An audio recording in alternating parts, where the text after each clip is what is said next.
you know what happens to a clean-cut talent when they outlive their usefulness? What price is paid when the machine demands more than fame? When the cameras stop flashing and the room grows too quiet to breathe?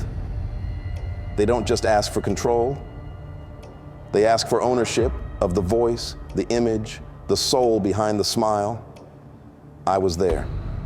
My name doesn't matter, but I saw the golden boy, Justin Bieber, led into the velvet quiet of a back room where the air itself felt rehearsed.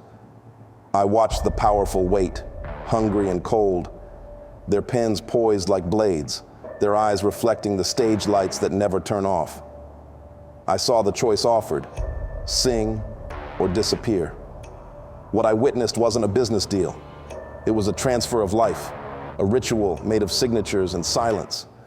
And what they took from him left a void that screams louder than any song I've ever heard.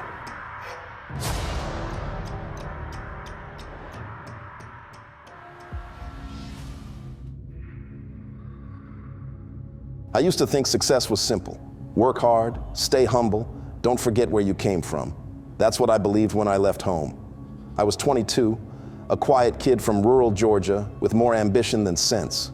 The town I grew up in had one grocery store, one traffic light, and a church that leaned a little to the left when the storms came. The world felt small there, but it was honest. You could hear your own thoughts. My mother always said that's what made me dangerous. She stood on the porch the morning I left, wrapped in her choir shawl, her voice soft but certain. The city will make you forget who gave you your voice. She wasn't talking about herself. She was talking about God. Before I stepped onto the bus, she reached for her neck and unclasped her father's gold cross. The metal was worn smooth from years of prayers, small enough to vanish in my palm. For purity, she said, keep this close. She smiled, but her eyes didn't. The kind of smile that belongs to someone already grieving something they haven't lost yet. I laughed to lighten it. It's just a job, Ma. Not the devil, she didn't laugh back. As the bus pulled away, I looked out the window and saw her silhouette shrink in the rearview glass. A hand raised, the cross glinting once in the morning sun before disappearing into shadow. That flicker stuck with me, the last light I'd see that felt real. The road to Atlanta stretched like a promise I didn't know how to keep. The city rose out of the haze. Steel towers, billboards, lights that never went out. Opportunity, they called it. But as I watched the skyline grow, I felt the same quiet unease I used to get walking through the empty church after Sunday service, like someone else was still in the room, listening. My mother's voice echoed in my head, "The city will make you forget." I pushed it down. This was my shot, my way out. On the ride to the airport, she'd said one more thing, casual, almost whispered, but sharp enough to cut through years later. Not every light comes from heaven. I remember laughing. It sounded like the kind of thing old folks say when they don't trust street lamps or television sets. But when I looked at her, she wasn't smiling. Her eyes were fixed on something behind me, like she was watching a storm roll in. That line would come back later, carved into memory, replaying like a lyric I couldn't shake. The call came 2 weeks after I'd settled into city life. Thin mattress, ramen for dinner, music always in my ears. A man's voice, calm, deliberate, practiced. "This is the broker." He spoke my name like he was confirming it off a list. "We've reviewed your mixes," he said. "You have a good ear for silence." I didn't know what that meant. Silence wasn't something you mixed. It was what you waded through. He continued, "We need an engineer who observes without influencing. Someone quiet." He paused, letting the words hang there like bait. "You don't ask many questions, do you?" I said no, trying to sound professional. "Good," he said. "That's what we like." He gave no company name, no department, just a meeting time and a terminal number at Hartsfield-Jackson Airport. Before I could ask what the project was, the line clicked dead. When I checked my inbox, there was already a plane ticket waiting, one way. No mention of who was paying.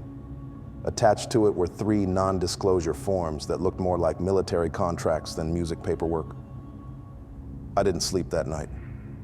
I lay in bed listening to the hum of the refrigerator, watching the shadows of passing cars move across my wall. I told myself this was how it started for everyone. One call, one chance, one leap. But when I held the cross in my hand, it felt colder than before. At the airport, I noticed my name wasn't on the ticket. It was a pseudonym, a fake identity I'd never seen before. The flight attendant didn't blink when she scanned it. When I asked the driver waiting at the terminal who arranged it, he said nothing, just opened the door of the black sedan. Atlanta looked different at night. Not alive, but alert. The streets glowed like open eyes, and for the first time I understood what my mother meant. Not every light comes from heaven. By the time the car stopped, I was staring at the reflection of my own face in the window. Pale, nervous, small. I tried to imagine what she'd say if she could see me now. Probably nothing. Just that same sad look, the one she gave me before I left. Because deep down, she already knew. You don't lose your voice all at once. You let someone else mix the silence around it until you can't hear it anymore. The van door slid open on a breath of refrigerated air and concrete. I stepped down into a wash of sodium light, the kind that flattens everything into beige. The compound looked like a hospital without patients. White panels, no signs, windows blacked out. A single red LED pulsed above a steel door. I Unit 3. The door blew inward before I reached it. Justin Bieber staggered out first. He wasn't flanked by fanfare. No cameras, no shouting. Just 2 handlers who didn't touch him, and a third who opened the path. Sweat pasted his hoodie to his back. He moved like a swimmer caught in shallow water, head barely above the surface, eyes level with nothing. For half a second, his gaze brushed mine. Not pleading, not angry, just gone, like something had been polished out of him. I held the door to keep it from slamming, and the gap gave me a frame. Inside, a ring of men stood around a stainless table. Rappers I recognized from billboards, a pair of athletes, 2 producers. None of them were talking. Phones in palms, lenses down, faces blank. A bottle sweated beside a stack of black cases. The cases were labeled with slim silver tape. Even from the hall, I could read it, the I. A handler shouldered the door, shutting the view. The red LED blinked twice, recording, not recording, recording again. "You're early," a voice said behind me. The broker. Tailored suit, perfect tie, shoes that didn't squeak on the floor. He didn't look at Justin getting folded into an SUV outside. "Good. You'll fit in?" I swallowed the question, trying to climb my throat. I told myself to be grateful. People like me didn't get in these doors. I repeated the fact in my head like a prayer as the broker turned and I followed. But the prayer had Bieber's eyes in it, and the eyes didn't blink. Security took my phone in a gray tray and slid it away like evidence. My wrist went under a scanner. The machine breathed a soft chime and spat out a band printed with a QR lattice and my initials. "Biometrics replace IDs," the guard said, not unkindly. Less friction. The hallways were smoother than skin. Each corner curved, each seam hid itself. Above every threshold, a black half-dome watched the world. I Unit printed in microtype around the rim. Even the air behaved. It came out of the vents in a steady, temperatureless flow. No rattles, no whistle. The absence of accidental sound made every shoe scuff loud. The comptroller was waiting with a clipboard in a room that smelled like new metal. Her smile was exact. "Everything here is recorded," she said, and I already knew she would say it. Every note, every sound, every word. For quality assurance, she didn't ask where I learned or who my references were. She asked me to sign. The font on the last page was smaller than the rest, a tide of legal text that moved when I breathed on it. I signed anyway. Above the desk, A tiny red dot glowed in the ceiling like a bead of blood. They led me to my station, a basement mixing room with no window and no clock, walls hungry with black acoustic foam. The chair floated on casters. The console hummed a note I could feel in my teeth. A red standby light above the monitor stayed on. I pressed the power switch off and on again. The light didn't change. Religious, I thought. The word came without me wanting it. The way everything here was arranged, precise, repeated, obedient, felt like kneeling. Pride swelled up anyway. The room was perfect. My hands knew what to do inside it. Gain, monitor, root, mute. The faders slid like silk under my fingers. This was what I'd chased. Control. A voice in my head whispered, "You belong here." Another voice answered, "At what cost?" Through the ventilation, far away or just above me, a phrase pulsed out of the white noise. Not words, rhythm. A syllable climbing the same step again and again. Perform. I told myself it was bleed. Someone rehearsing in a room I hadn't seen. The broker's text came at 10:41 p.m. A thin band of light on the console in the dark. Presence required. Optics event. The lattice. Dress. Neutral. Neutral meant black. I smoothed my only clean shirt and practiced a face in the monitor that would be easy to ignore. My wristband chirped when I passed the final scanner. Somewhere a door unlocked without showing which one. Networking, I told myself. Shake hands, smile, don't drink too much. Remember names? The lattice was built under a luxury hotel like a second nervous system. No signage. A corridor of mirrored facets led to a room that looked engineered instead of decorated. White leather planes, chrome edges, glass that had never known fingerprints. Music lived under everything at exactly the same volume. A low tide of bass that kept time for breathing. People were arranged, not gathered. Rappers in suits worth a car. Athletes in dark cashmere. Singers with their mouths relaxed to the same curve. They were spaced like chess pieces on a board you couldn't see. No one leaned. No one slouched. No one laughed loud enough to change the room.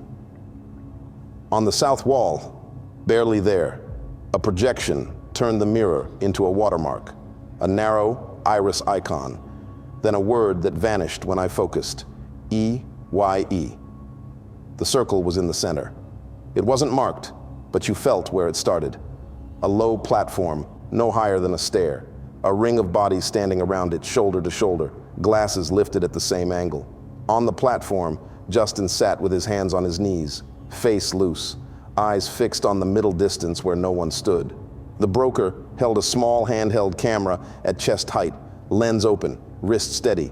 He didn't direct, he didn't coax, he just panned, slow and faithful, drinking the faces like water.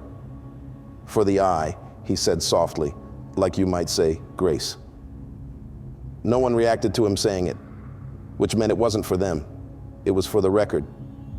I counted 10, maybe 12 in the ring, men I'd seen on screens large enough to stand inside. The astonishment I expected didn't arrive. In its place, the clean blank feeling you get in an exam room when you realize the test has already started. A glass touched my fingers. I looked up. The broker was closer than I thought, smile without teeth. To clarity, he said. The liquid looked gold under the lights. It burned cold. Somewhere, a memory of my mother's voice lifted its head and then lay down again. I told myself this was part of the job, that I was reading too much into posture and lighting. Maybe they were filming a teaser. Maybe Justin was tired. Maybe the world really was this quiet when you got close to its center. The Eyes logo slid across the mirrored ceiling as if it were the room's third eyelid. For the eye, the broker said again gently, as if promising a child the camera would be kind. I woke up face down on a studio cot, head splitting, shirt damp with sweat, and the sour trace of champagne. The last thing I remembered was a red light, a circle of faces, and the word perform, echoing until it didn't sound like a word anymore. My phone buzzed on the desk beside a half-empty bottle of water. One new message. Private event tonight. Attendance mandatory. Location will be sent. I typed back with trembling fingers, "Still haven't recovered from last night." The reply came instantly. "This is not optional. The eye will be watching." The words snapped me upright. I looked around the dorm. Same sterile walls, same ceiling hum. But something in the air had changed. It felt like the building itself was awake. That night, the company car idled outside the hotel, glossy black against the rain. The driver didn't look at me, didn't speak, didn't turn down the faint instrumental playing on the radio, an elevator remix of Bieber's new hit. The hotel lobby was immaculate, marble, glass, and silence polished to perfection. Justin Bieber stood there alone, hands in his hoodie pockets, eyes hidden behind a low cap. He didn't look famous. He looked caged. He glanced up when I entered, recognition flickering in the dim light. Neither of us spoke. The elevator arrived and we stepped in together. The ride was slow, the kind of silence that hums inside your ears. He leaned against the wall, breathing like it hurt. Halfway up, he said quietly, "You shouldn't be here." I didn't answer. He turned, staring at the mirrored door. They record everything, even thoughts if you let them. I tried to speak, ask what the eye really was, but his reflection moved before he did, lagging by half a second. He saw me notice. The elevator dinged. As the door slid open, he stepped out first, whispering over his shoulder, "Get out while you can." Then more quietly, mouth barely moving, he mouthed the words again before vanishing through a door at the end of the hall. "Get out." Then room inside was pure white, no windows, no shadows. The broker stood near a console, calm as ever. "We appreciate your discretion," he said. "You've proven reliable." He handed me a lanyard, Observer. Behind a wall of glass, Justin sat on a stool in the recording booth. His hoodie was gone. His face was pale, expression blank. Cameras encircled him like a halo of black eyes. The broker pressed a button on the intercom. "Let's begin." The voice came through the speakers, soft, calm, merciless. "Perform." Bieber inhaled and sang a verse, pitch perfect but empty. "Again." He sang it again. "Smile." He did. "Less you." He hesitated. "I don't understand." "Perform." It repeated, unbroken rhythm, flawless tone. Each take scraped something human away. His body swayed slightly, eyes half open, voice mechanical but divine. The broker nodded toward the monitor, satisfied. "Perfection requires obedience," he murmured. One of the screens flickered, showing two Justins for a heartbeat. One singing, one still. The second lagged, lips moving a frame late. I whispered, "The feed's off sync." The broker didn't even glance up. "Keep recording." Mid-song, Bieber's voice cracked. He gripped the mic stand, gasping. "I can't feel my face," he said. The intercom stayed silent. He looked toward the glass, toward me. Our eyes met, and for the first time I saw real panic. He stumbled forward, collapsing to his knees, whispering between breaths, "Please, I can't feel anything." The broker muted the feed, leaned close, and said quietly, "He'll finish. They always do." I felt the cross at my neck turn heavy. "Why record this?" I asked. He smiled faintly. "Because this is the moment purity breaks. That's what sells. That was it. That was the horror. No ritual, no cult, just business. I couldn't watch anymore. When the red light blinked REC, I stood up, heart pounding. The broker looked over. "Where are you going?" I didn't answer. Through the glass, handlers were already lifting Bieber from the floor. His eyes rolled back, unfocused, lips still moving silently. "Perform, perform, perform." I turned, walked fast down the corridor, past the scent of ozone, past the reception desk that no longer needed a receptionist. Outside, the night felt unreal, too quiet, too sterile. Across the street, a billboard glowed. Justin Bieber, the new era begins. The video looped with the same footage I had just seen. The collapse cut to the beat like choreography. The city watched and applauded. I started walking, faster, until the hum of the building faded behind me. I didn't know where I was going, only that I had to move before the light found me again, before the eye decided I still had something left to record. I didn't sleep that night. Every time I closed my eyes, I saw the mirror. Not Bieber's face, mine. The same delayed movement, the same frozen smile trying to catch up. By morning, my phone buzzed with unread messages from the studio. None from the broker, just automated alerts, time logs, contracts awaiting signature. The system didn't care if I was broken. It only wanted acknowledgement. I packed my things anyway. When I stepped outside, Atlanta looked different. The streets were too clean, the sky too still, like the city had been wiped down overnight. Every billboard played the same video loop.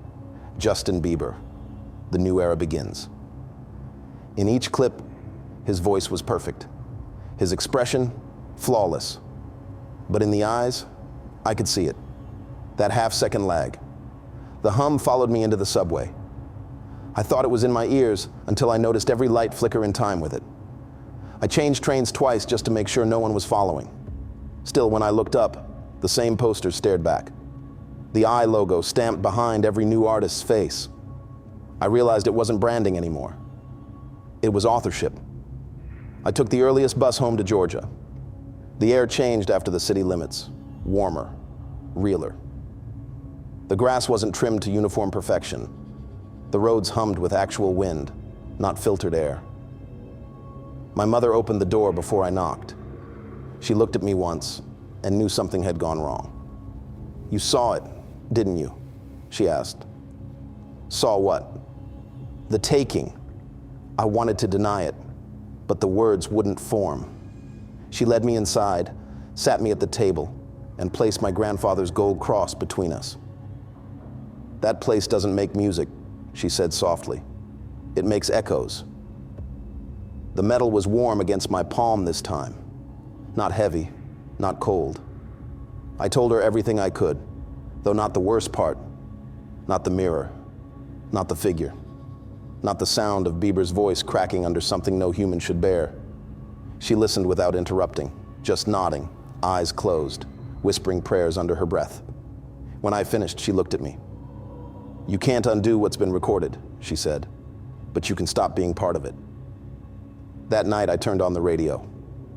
Every station played the same song, Bieber's new single. I waited for the chorus and heard it, the static hum beneath his voice, the same tone from the vents. It wasn't background noise anymore. It was the foundation. The hum had become the hook. Outside, cicadas buzzed like distortion. Somewhere, a child sang along, perfectly in sync. I turned the volume down until it was almost nothing and whispered the only words I had left. "Not every light comes from heaven." Then I unplugged the radio, but the hum kept going. It was inside the wiring, inside the walls, inside me. If you hear that hum late at night, between songs, don't sing along. Don't repeat the words. Don't record it, because that's how it finds you. That's how the eye learns your voice.